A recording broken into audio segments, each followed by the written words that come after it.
தத்துவ கதை. முட்டாள் முதலையும் அறிவு குரங்கும்.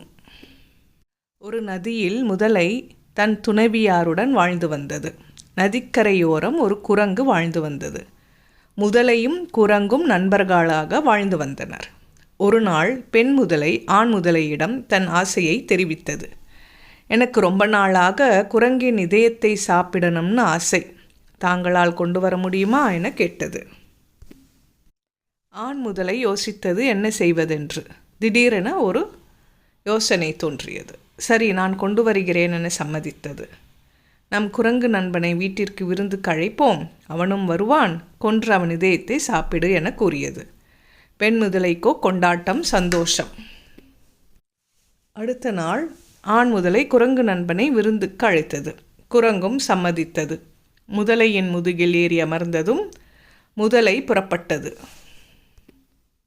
நடு ஆற்றில் சென்று கொண்டிருக்கும் போது ஆண் முதலை கூறியது. நாம் எங்கு போகிறோம் என்று தெரியுமான்னு கேட்டது. அப்பாவி குரங்கு விருந்துக்கு தானேன்னு சொன்னது. முதலை சொன்னது, அதான் இல்லை, என்னோட மனைவி குரங்கின் இதயம் சாப்பிட ஆசைப்பட்டா, அதுக்காக தான் உன்னை கூட்டிக்கிட்டு போறேன்னு கூறியது. சற்று குரங்கிற்கு அதிர்ச்சியாக இருந்தது. சற்று யோசித்த குரங்கு, அடடா, என்ன நண்பா, இதை முன்னாடியே சொல்லக்கூடாதா?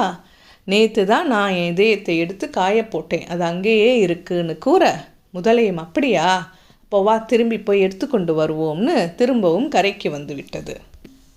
தப்பித்த குரங்கு முதலையிடம் கூறியது, முட்டாள் முதலையே, நீ எல்லாம் ஒரு நண்பன், என்னையே கொல்ல பார்க்கிறாயான்னு சொல்லிட்டு மரத்தின் மேல் ஏறி போய்விட்டது. சப்ஸ்கிரைப் செய்யாதவர்கள் சப்ஸ்கிரைப் செய்யவும் மற்றவர்களுக்கும் பகிரவும். நன்றி.